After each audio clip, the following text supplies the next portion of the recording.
மோகனா, நான் இன்னைக்கு கண்டிப்பாக உங்கள் அம்மாவை மீட் பண்ணமா? ஏன் மீட் பண்ண என்ன? இல்லை, எனக்கு கொஞ்சம் தயக்கமாக இருக்கு. என்ன வாசு, எதுக்கு தயக்கம்? என்னைக்கு இருந்தாலும் எங்க அம்மாவை நீங்க மீட் பண்ணி தானே ஆகணும். வாங்க வாங்க வாசு.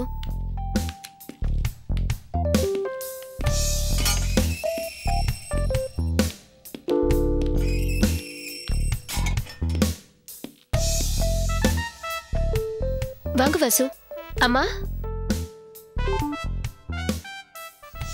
வாசு, இவங்க தான் எங்க அம்மா. வணக்கம், உட்காருங்க. தேங்க்ஸ். அம்மா, இவர்தான் வாசு, எங்க ஆபீஸ் எம்டியோட சன். நான் ஏற்கனவே சொல்லியிருக்கேன்ல. ஓ, அந்த வாசு இவர்தானா? அந்த வாசுவான்னு நீங்க கேக்குற தோரணே எனக்கு பயமா இருக்கு. அப்படி என்னதான் என்ன பத்தி சொல்லி வச்சிருக்கா? தப்பால எதுவும் சொல்லலைங்க, நல்ல விதமா தான் சொல்லியிருக்கா. சரி, அப்படி என்னதான் நல்லபடியா சொன்னா? ஆபீஸ்ல நீங்களும் கோதையும் மட்டும்தான் அவளுக்கு பெஸ்ட் ஃப்ரெண்டுன்னு சொல்லியிருக்கா. அப்படியா சொன்னா? அப்படின்னா அவ போய் சொல்லியிருக்கா. ஆமா, கோதை தான் அவளோட பெஸ்ட் ஃப்ரெண்ட். நான் ஒரு சாதாரண ஃப்ரெண்டு தான். ஆமா ஆமா, அப்படிதான் இருக்கும். தினமும் கோதையை பத்தி பேசுற அளவுக்கு உங்களை பத்தி பேசினதே இல்ல. ஓ, டெய்லி பேசலன்னா என்ன, இன்னைக்கு உங்களை பத்தி நிறைய பேச போறேன். அம்மா, வாசு ரொம்ப நல்லவருமா. பாஸோட பையங்கிற கர்வமும் தான் ரொம்ப பெரிய பணக்காரங்கிற அகம்பாவமும் அவர்கிட்ட கொஞ்சம் கூட கிடையாது. என்கிட்ட மட்டும் இல்லம்மா, ஆபீஸ்ல இருக்கிற எல்லார்கிட்டயும் ரொம்ப அன்பா பேசுவாரு. ஹே மோகனா, மிச்சதை நான் போனதுக்கு அப்புறமா சொல்லு. கேட்க எனக்கே கூச்சமா இருக்கு. சரி, என்ன சாப்பிடுறீங்க வாசு? டீ ஆ காஃபி? என்ன மோகனா அது? டீ காஃபி சாப்பிடுறத நான் விட்டுட்டேங்கிறத மறந்துட்டியா? ஆமால, ஆனா நீங்க எங்க வீட்டுக்கு ஃபர்ஸ்ட் டைம் வந்திருக்கீங்க. நாங்க புதுசா வேற குடி வந்திருக்கோம். அட்லீஸ்ட் நீங்க ஸ்வீட்டாவது சாப்பிடணும். ஆனா ஸ்வீட் வீட்ல இல்லையே. One second. தேங்க்யூ. இந்தம்மா. எனக்கு எதுக்குடி? எல்லாம் ஒரு ரீசனோட தான். நான் உனக்கு ஒரு ஸ்வீட் நியூஸ் சொல்ல போறேன். அம்மா, நானும் வாசுவும் கல்யாணம் பண்ணிக்கலான் இருக்கோம். அதுக்கு உன்னோட பெர்மிஷனும் ஆசீர்வாதமும் எங்களுக்கு வேணுமா? வாங்க வாசு, எங்களை ஆசீர்வாதம் பண்ணுங்கம்மா. எழுந்துருங்க எழுந்துருங்க. மோகனா, என்னம்மா இதெல்லாம்? நாங்க 2 பேரும் கல்யாணம் பண்ணிக்கலான்னு இருக்கோமா. அதுதான் சொல்லிட்டியே. சட்டப்படியும் சாஸ்திரப்படியும் எங்க கல்யாணம் நடக்கணும்னு நான் நினைக்கிறேன்.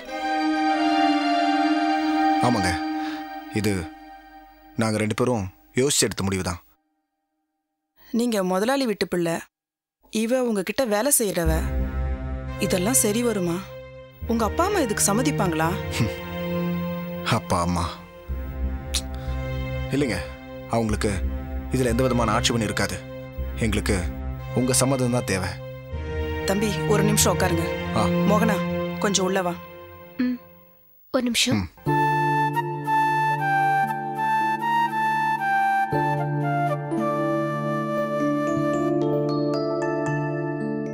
மோகனா, என்னடி இது? எனக்கு பயமா இருக்கு. என்ன பயம்?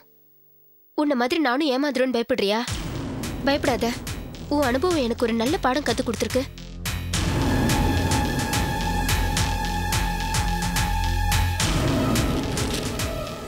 அது சரிடி, இதுக்கு உங்க அப்பா சம்மதம் வேண்டாமா? கண்டிப்பா வேணுமா. அவர் சட்டப்படி என் அப்பாவா இருந்தா, வெறும் கோவிந்தனா இருந்தா தேவையில்லை.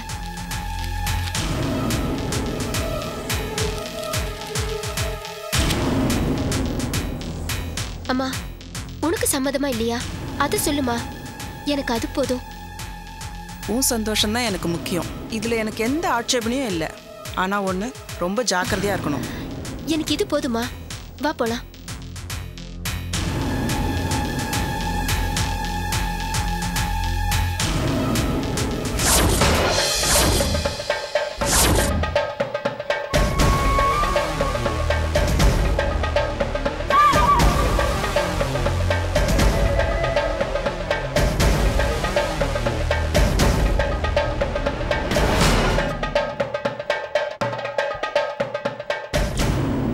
என்ன வாசு, அந்த போட்டோவே மறைச்சு மறைச்சு பார்த்துட்டு இருக்கீங்க? அது யாருன்னு தெரியுதா? தெரியுது, என் மாமா கோவிந்த. கரெக்ட். சரி, அவர் போட்டோ இங்க எப்படி? எல்லாம் இருக்க வேண்டிய இடத்துல தான் இருக்கு. இவர்தான் என் அப்பா. வாட்? எங்க அம்மாவுக்கு தாலி கட்டாத புருஷன். எப்படி மோகனா? என்னால புரிஞ்சுக்க முடியல. சின்ன வயசுல எங்க அம்மா இவன் ஆசை வார்த்தையில மயங்கி ஏமாந்துட்டாங்க. ஆனா தாலியை கட்டி இவங்கள மனைவியை மட்டும் ஏத்துக்கல. அது மட்டும் இல்ல வாசு, அந்த ஆளு ரெட்டை வேஷம் போட்டுட்டு இருந்தாரு. அம்மா கிட்ட தான் ஒரு பிராமணனே இல்ல, அந்த கோவிந்த வேற ஒரு ஆளுன்னு சொல்லி ஏமாத்திட்டு இருந்தாரு. பாவி, எங்க ஆத்துல எனக்கு இன்னும் கல்யாணமே ஆகல, கட்ட பிரம்மச்சாரின்னு சொல்லி எல்லாரும் ஏமாத்திட்டு இருக்காரு. அந்த ஆள் இப்ப இங்க இருக்காரா? இல்ல வாசு, அவரு ரெட்டை வேஷம் போட்டதை தெரிஞ்ச உடனே அம்மா அவரை வீட்டை விட்டு துரத்திட்டாங்க. அப்பாவும் ஆத்த விட்டு அவர் அனுப்பிட்டாரு. அதை நினைச்சாதான் வருத்தமா இருக்கு. பாவம், எப்படி எல்லாம் கஷ்டப்படுறாரோ. இவ்வளவு பட்டும் உங்களுக்கு இன்னும் பதிபக்தி போகல. கல்லானாலும் கடவை, புல்லானாலும் புருஷன். பாத்தீங்களா வாசு? இங்க பாருங்கம்மா, எனக்கு இப்படி ஒரு அதிர்ச்சி காத்துட்டு இருக்கோன்னு தெரிஞ்சு நான் இந்த ஆத்துக்கு வரல. ஆனா ஒரு வாக்கு மட்டும் நான் உங்களுக்கு கொடுக்குறேன். உங்க பொண்ணு மோகனா கழுத்துல நான் தாலி கட்டுறதுக்கு முன்னாடி உங்க கழுத்துல என் மாமா கோவிந்தா கண்டிப்பா தாலி கட்டுவார். இது உறுதி.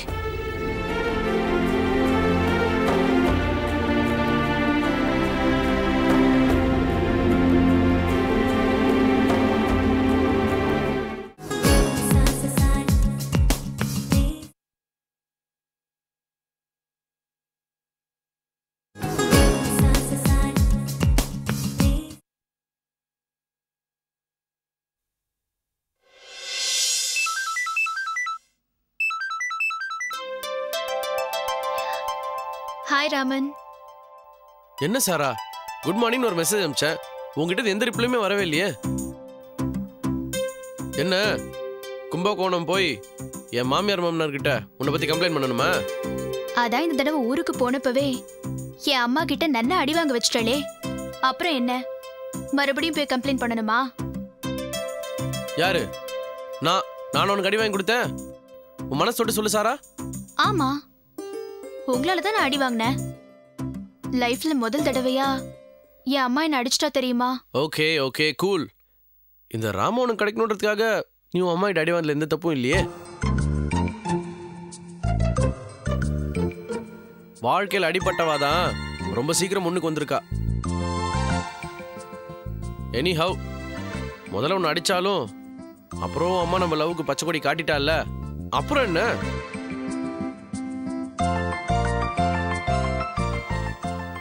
என்ன என்ன இந்த ஜானகிக்கு வர வர தைரியம் ஜாஸ்தி ஆயிடுத்து. ஏன் என்ன பண்ணாம?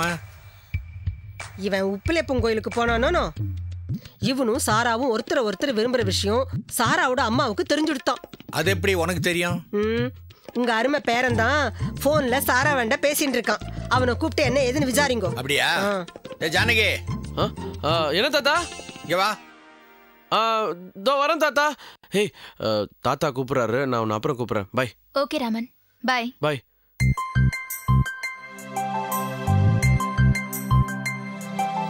என்ன தாத்தா? ஏண்டா நீயும் சாராவும் ஒருத்தர் விரும்புறது அம்மாவுக்கு தெரிஞ்சு போயிடுதா? தெரியுமே. ஏடா இது ரொம்ப சாதாரணமா சொல்ற? இதனால எவ்வளவு பெரிய பிரச்சனைகள்லாம் வரும் தெரியுமா? இதெல்லாம் எடுத்தோம் கவுத்தோன்னு சாதாரணமா பேசக்கூடிய விஷயம் இல்ல தாத்தா. நீ எதுக்கும் கவலைப்படாத. எப்பேற்பட்ட பிரச்சனைனாலும் அதை நான் பாத்துக்கிறேன். நானும் சாரா உயிருக்குற காதலிக்கிறேன் தாத்தா. எந்த ப்ராப்ளமும் வராது. சரியா? எனக்கு டைம் எடுத்து நான் கிளம்புறேன். என்னடா நீ பாட்டு கிளம்பிட்ட? 5 நிமிஷத்துல டிஃபன் ரெடி பண்ணிடுவேன், சாப்பிட்டு போ. பாட்டி, ஆபீஸ்ல ஒரு முக்கியமான வேலை இருக்கு. நான் டிஃபன் கேண்டீன்ல முடிச்சிடுறேனே. நான் வரேன். பை. See you. என்னன்னா இவன் இப்படி இருக்கான்? நம்ம இதுக்கு மேல லேட் பண்ண கூடாது. சீக்கிரமே சாரா ஆத்துக்கு போய் சட்டு புட்டுன்னு முகூர்த்த தேதி பேசி முடிச்சிடுவோம். இல்லன்னா இவனாவே தேசிகாச்சாரியாரண்ட போய் சம்பந்தம் பேசி முடிச்சிடுவான். ஆமா, பையன் ரொம்ப ஃபாஸ்டா தான் இருக்கான். ஆமா, நீ சொல்ற மாதிரி நாமும் சாராவாத்துக்கு போய் அவளும் இவனை எவ்வளவு தூரத்துக்கு விரும்புறான்னு தெரிஞ்சு வந்துருவோம். சரிண்ணா. அதுக்கு முன்னாடி ராகவனுக்கு போன் பண்ணி இந்த விஷயத்தை சொல்றது நல்லது இல்லையா? அவனும் ஏதாவது ஐடியா கொடுப்பான். அப்படியா? சரி, நான் ஒண்ணு பண்றேன். நான் போய் ராகவனுக்கு போன் பண்றேன். சரி.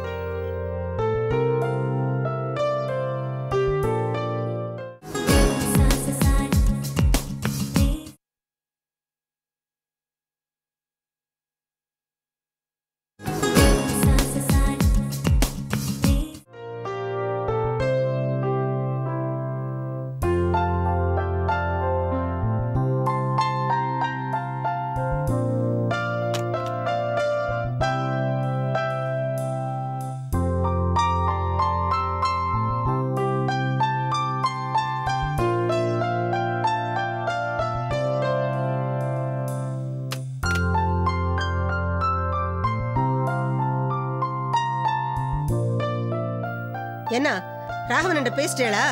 இல்ல, ட்ரை பண்ண எங்கேஜ்டா இருக்கு. அப்படியா? சரி, மறுபடியும் ட்ரை பண்ணுங்க, எனக்கு கொஞ்சம் வேலை இருக்கு. சரி. சொல்லுங்க. நான் நல்லா இருக்கேன். நீங்க எப்படி இருக்கீங்க? சொன்ன விஷயம் ஞாபகத்துல இருக்கு. நாளைக்கு நம்ம 2 பேரும் மீட் பண்ணி ப்ராஜெக்ட பத்தி பேசிடுவோம். என்ன? ஓகே. ரங்கா, என்ன டிஃபன் பண்ணிட்டு ரங்கா? எதையாவது ஒன்று பண்ணுங்க. ரங்கம், என்ன எடுத்து உனக்கு? நானும் வந்ததுல இருந்து பாத்துட்டு இருக்கேன். ரொம்ப டல்லா இருக்க. என்ன விஷயம்? ஒன்னும் இல்லைண்ணா. எனக்கு தெரியும், ரங்கத்துக்கு என் மேலதான் கோபம். நான் ஊருக்கு போயிட்டு 2 நாள்ல வரேன்னு சொல்லிவிட்டு அங்க போய் 10 நாள் டேரா போட்டுட்ட பாருங்க. அதனாலதான் ரங்கத்துக்கு கோபம். கரெக்டா? அதெல்லாம் ஒண்ணு இல்ல உப்புலியே, என்னத்தையோ கற்பனை பண்ணாதீங்க. உப்புலி, நீங்க ஊருக்கு போயிருந்ததை நினைச்சு அவன் ஒன்னும் கவலைப்பட்டு இல்ல. நீங்கள மனசுல எதையா போட்டு குழப்பிண்டு உங்க வேலையை பார்க்காம இருக்காதீங்க. போய் உங்க வேலையை பாருங்க. போங்க. நான் போய் டிஃபன் பண்ணி வைக்கிறேன். ரங்கம், ரங்கம், என்ன எடுத்து உனக்கு? அந்த கோவிந்தன் போன் பண்ணதை நினைச்சு கவலைப்பட்டு இருக்கியா? கவலைப்படாம இருக்க முடியுமாண்ணா? இந்த கோவிந்தன் என்னடான்னா அத்திம்பேர்ட்ட கோதையை பத்தின உண்மையெல்லாம் சொல்லிட போறேன்னு பயமுடுத்துறான். அதுக்கேத்த மாதிரி தானே இவ்வளவு நடந்துட்டு இருக்கா. கும்பகோணம் போயிட்டு வந்தவ அத்திம்பேர் என்ன சொன்னார் ஏது சொன்னார்னு ஏதாவது சொன்னாளா? ஒன்னும் சொல்லல. ஊர்ல இருந்து வந்ததும் ஆபீஸ் ரொம்ப முக்கியமா போயாச்சு, கிளம்பி போயாச்சு. சரி, அவளை விடுங்க. இந்த அமுத இப்பதான் முதல் தடவையா கும்பகோணத்துக்கு போயிட்டு வந்தான். அவனாவது ஏதாவது சொல்லணுமோ இல்லையோ? இவ 2 பேரும் இப்படி இருக்கிறத நினைச்சாதான் அந்த கோவிந்தன் பயமுடுத்துற மாதிரியே ஏதாவது நடந்து போயிட்டு போறதோன்னு எனக்கு பயமா இருக்கு. அம்மா, என்னம்மா சொல்ற? அந்த கோவிந்தன் மறுபடியும் போன் பண்ணானா? அவனதான் என்னோட பாஸ் ஆபீஸை விட்டும் ஆத்த விட்டும் விரட்டிட்டாரே. அதுக்கு எல்லாத்துக்கும் நீதான் காரணம்னு உன் மேல வன்மத்தை வளர்த்தின்னு இருக்காண்டி அவன். கண்ணங்கோத கல்யாணம் எப்படி நடக்கிறது நான் பாத்துடுறேன்னு சவால் விடுறாண்டி. அது மட்டும் இல்லடி, நீ யாருங்கிற உண்மையை அத்திம்பேர்ட்ட சொல்லிடுவேன்னு வேற பயமுடுத்துறான். அம்மா, அவன் இதே மாதிரி சொல்லிட்டு ஏற்கனவே எனக்கு போனும் பண்ணிட்டான். நான் அவனை உன்னால முடிஞ்சதை பண்ணிக்கோன்னு சொல்லிட்டேன். நீயும் அதே மாதிரி அவனை சொல்லியிருந்தீன்னா அவன் பயந்து போய் போனை கட் பண்ணிருப்பான். நீ சொல்றது கரெக்ட் தான் கோத. அம்மா போன் பேசிட்டு இருக்கச்சா போனை வாங்கி நான் பேசினேன். உடனே பயந்து கோவிந்தன் போனை வச்சுட்டான். அம்மா தான் ஏதோ தேவையில்லாம பயந்துட்டு இருக்கா. என்னது, எல்லாரும் ரொம்ப ஜாலியா பேசிட்டு இருக்கேள் போல இருக்கு. அண்ணா, எங்களை பார்த்தா ஜாலியா பேசிட்டு இருக்கிற மாதிரி தெரியறதா? நாங்க அம்மாவோட பயத்தை பத்தி பேசிட்டு இருக்கோம். பயப்படுறதுதான் அம்மாவோட பெருமை குணமாச்சே. அது என்ன புதுசா? என்னம்மா, நான் சொல்றது கரெக்ட் தானே? நான் பயப்படுறது உங்களுக்கு எல்லாம் கிண்டலா இருக்கு இல்லையா? ஐயோ அம்மா, நீ சின்ன சின்ன விஷயத்துக்கெல்லாம் கூட பயப்படுவ. அதான் சொல்ல வந்தேன். சரி, என்ன பிரச்சனை சொல்லுங்க. ஒண்ணு இல்லண்ணா, அந்த கோவிந்தன் மறுபடியும் போன் பண்ணி ஏதோ மிரட்டி இருக்கான். அதான் உடனே அம்மா பயந்துட்டா. அம்மா, இந்த போன்ல மிரட்டுறவன், மொட்டக்கரதாசியில மிரட்டுறவன், இவங்கெல்லாம் நினைச்சு வீணா மைண்ட் அப்செட் பண்ணிக்காத. அவங்களால ஒன்றும் பண்ண முடியாது, புரியுதா? சரி அமுதா, நீயும் கோதையும் உப்புளியப்பன் கோயிலுக்கு போய் அத்திம்பேரை பார்த்துட்டு வந்தேல, அதை பத்தி ஏன் அம்மா கிட்ட ஒன்றும் சொல்லல? இப்ப அந்த கவலை வேற அவளுக்கு சேர்ந்துடுத்து. என்னம்மா அது? அதை நினைச்சு வேற கவலைப்படுறியா?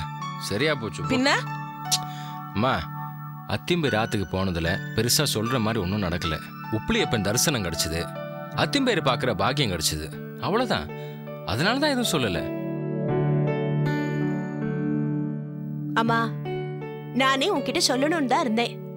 ஆனா நீதான் இப்பெல்லாம் கோவில் மார்க்கெட்டுன்னு ரொம்ப பிஸியா இருக்கல்ல, அத நேரமே ஒழியல. சும்மா சொல்லாதடே.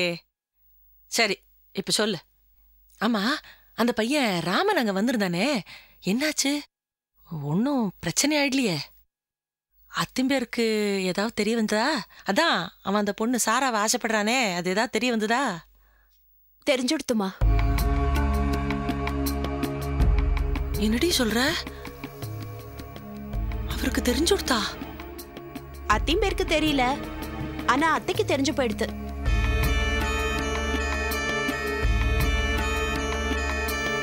ஐயோ பெருமாளே, ஏண்டி உங்க அத்தை என்னடி சொல்ற? விஷயம் தெரிஞ்சதும் ராமன் மேல அத்தை ரொம்ப கோவப்பட்டா. அப்புறம் நான் ராமன் பத்தியும் அவர் ஃபேமிலி பத்தியும் எடுத்து சொன்னேன். அதுக்கப்புறம் அத்தை சம்மதிச்சிட்டா. எங்கோத இதெல்லாம் அங்கேருந்து கிளம்புன அப்புறம் நடந்திருக்கா? ஆமா. ஏண்டி கோத, ராமன் குடும்பத்தை பத்தி நான் அத்தை கிட்ட சொன்னேன்னு சொல்றியே, அத பத்தி உனக்கு என்ன தெரியும்? எனக்கு தான் அவ தாத்தா பாட்டிய தெரியுமே. நான் வாத்துக்கு போய் அவளை பார்த்து பேசியிருக்கேனே. பாத்தலானா? நான் அன்னைக்கே சொன்னேன் இல்லையா அவ தாத்தா பாட்டி இங்கதான் இருக்கான்னு. இவ போய் பாத்துருக்கா. அம்மா, ராமனோட தாத்தா பாட்டி ரொம்ப தங்கமானவமா. அவளுக்கும் கூட நான் தாத்தா பாட்டி தான் கூப்பிடணுமா. ஸ்ட்ரிக்டா சொல்லிட்டா.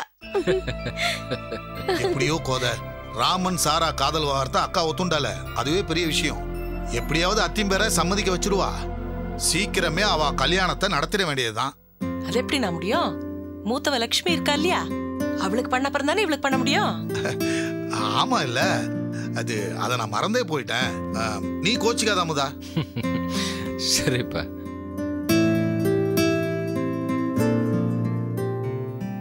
கோத, எனக்கு ஒரு ஒத்தாசி பண்றி. சொல்லுமா, என்ன? எனக்கு ராமனோட தாத்தா பாட்டியை பார்க்கணும்னு ரொம்ப நாளா ஆசை இருக்கு. நீயும் அவாதுக்கு போயிருக்க, என்ன கொஞ்சம் கூட்டின்னு போறியா? சரிம்மா, நிச்சயமா அழிச்சுட்டு போறேன்.